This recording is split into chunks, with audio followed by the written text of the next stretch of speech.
Hi everybody, thanks for joining me for another video blog today.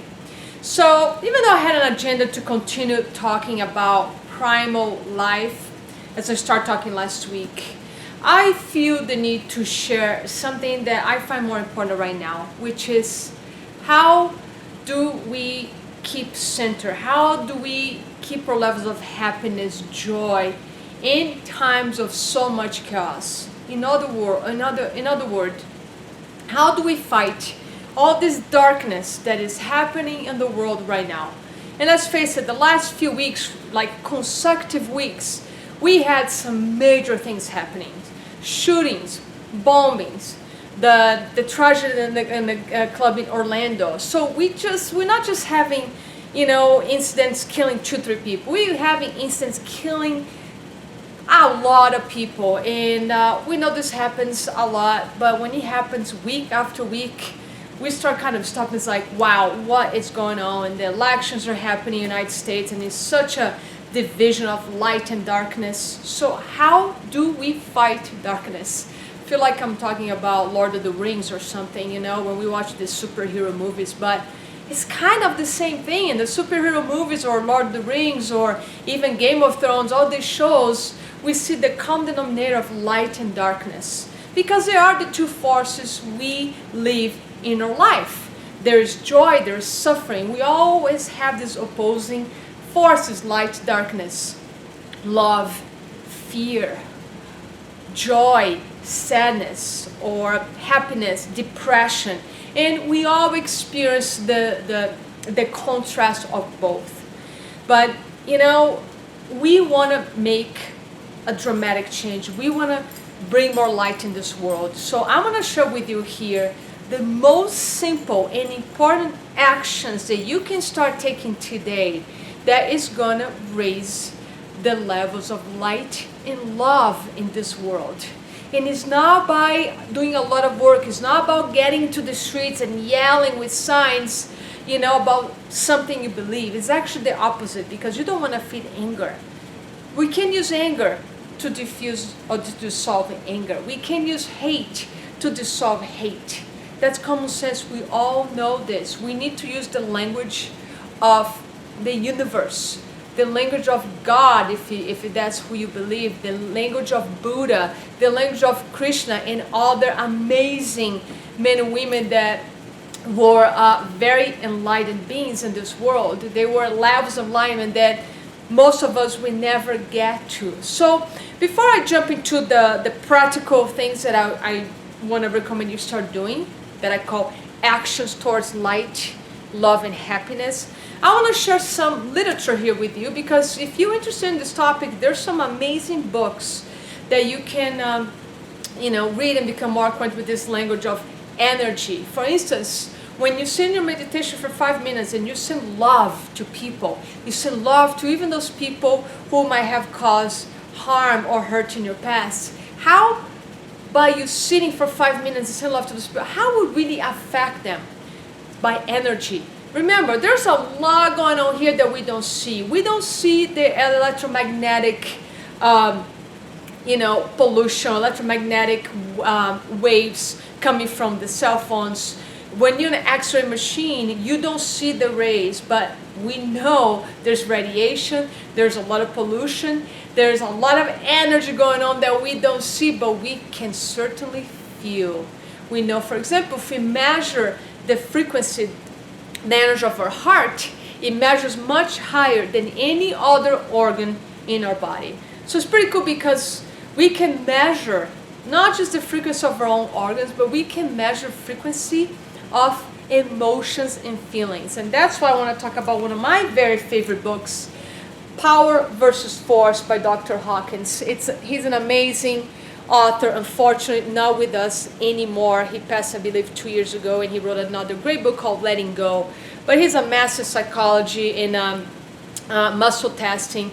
And in this book, he measures emotions. So, for instance, here's a measurement, I believe, from 100 to 700. 700 being Jesus Christ and Buddha, those people who were very enlightened. And then he measured people with anger. Anger measures about 150. Joy measures about 540. So just pick those numbers at like a frequency. He just used random numbers to show the difference. And what I love about his work is that when we align ourselves with a higher frequency, which is a frequency of joy, happiness, love, kindness, we raise our numbers up to 500, 600. So when we elevate our frequency to those levels, what I think it's cool, he said one individual at level 500, which is a level of joy, love, can affect 750,000 individuals that live below the level of 200, meaning the people who live in that level of anger, shame, guilt, people who are deeply depressed and just in a very dark place. So imagine, by elevating your frequency, by practicing more love, kindness, and actually truly living in a state of joy, love, and kindness, you are helping to elevate the lives of 750,000 people. I know it's really hard to grasp this concept, but maybe you're already familiar with quantum physics and you know that energy travels. We already know that. It's not, a spiritual talk. It's not a cuckoo talk. It's reality. Science is proving that to us.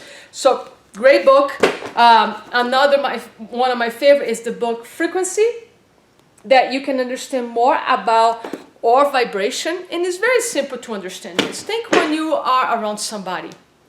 How many times you are having a conversation, simply just say hi to somebody and right away you feel like, whoa, that person had a weird vibe. Whoa, I love that person. That person was so positive, so energetic. You already know this exists. You feel energy. And the more you pay attention to energy, the more you use your intuition, the more sensitive you become, and you can really get good at reading energy. But let's talk about practice. How do we stay loving?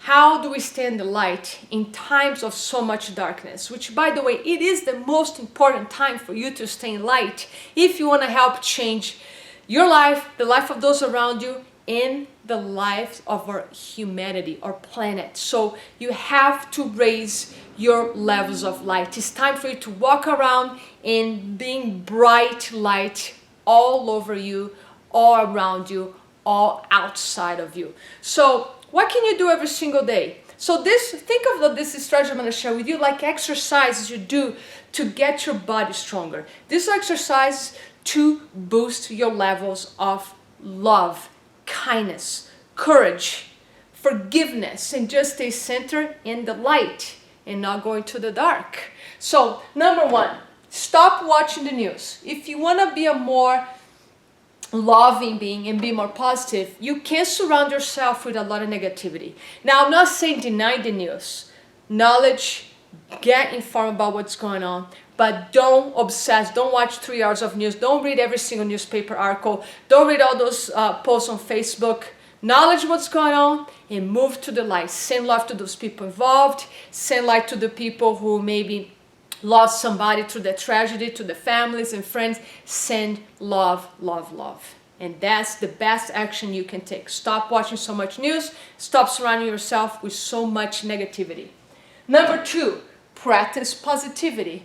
And I'm not saying to be a fake positive person and just pretend everything is happy and amazing. This is not about pretending. This is just about stay centered and you stay grounded and you stay strong with your love and love to others. Because again, that's what is gonna fight all this darkness. So when you talking to somebody and you notice that they've been very negative, they just talk about the terrible things that are happening in the world, and they talk about disease and they talk about just a lot of heavy stuff. Change, try to shift with compassion, kindness, try to shift the conversation into say something about you, like, oh my God, I just started meditating this morning, or I've been meditating for a week and I really can feel the difference, or I start eating this fresh fruit in the farmer's market, or I had such amazing experience last night, I went to this park, played with my dog. come up with something positive, because you're going to make a difference. And again, you can do this with grace and compassion. Invite that person that maybe is having hard time, is being in the dark too much, too long. Help bring the person to the light. Be positive. Number 3, smile. Just the action of smiling changes your own mood. Practice smiling. This is something I practice no matter what. I have days that I didn't sleep well, maybe a day that I had a fight with a friend or my partner, or I'm not feeling well. I smile no matter what. I smile to people driving that pass by me. I smile to people at the coffee shop. Smile to everybody, because it has an instant effect on yourself, but also on others. It's a way that you can walk around uplifting other people's levels of joy. Think how many people are having a hard time, how many people maybe just broke up with their partners, going through divorce, and you, by simply smiling, you can make a difference on the day. Be the love, right? Number 4, this is a given. We talk about this all the time, gratitude. If you find yourself getting up in a funk, you just found out that there's a tragedy, something happened, or one of your friends is going through a very tough time, and you catch yourself getting to the heavy space of like feeling so much pain that is affecting your vitality, go into a place of gratitude. I'm so grateful that I can be a good friend. I'm so grateful that I can be an instrument to help my friend going through this tough time. I'm so grateful that I have another day to shine. I'm so grateful that I have an amazing dog and I live in an amazing town. Gratitude every single day. That will keep you in the light. And number 5, very important, practice love, send love in your meditations. And even if you don't meditate, every morning, maybe spend 2 minutes sending love to the world, sending love especially to those who have caused harm or hurt in your life. This is going to help you to forgive, to let go whatever resentment, whatever, any anger. This is time we cannot be carrying anger, resentment, guys. I can't emphasize this enough. We need to eliminate any type of negative, dark energies in our body so we can occupy with more light and love, because that's how we can make a difference in our lives, the lives of our families and friends, and a difference in the world. Remember, just you by being this being of light can affect the life of 750,000 people. That's crazy, isn't it? But what a gift. We can change the world. So if you or somebody you know is having this feeling of I'm helpless, there's nothing I can do, correct that person. You absolutely can do something, and we must do something. It's a time that we need to rise. It's a time we cannot ignore the darkness happening in the world. We must rise, and we have a duty to show up in our highest possible selves. And that means we show up with love, we show up with compassion, we show up with forgiveness, with grace, with strength and courage. That's my message for the day. It's a very important mission for me, and I want to invite others to join this mission with me.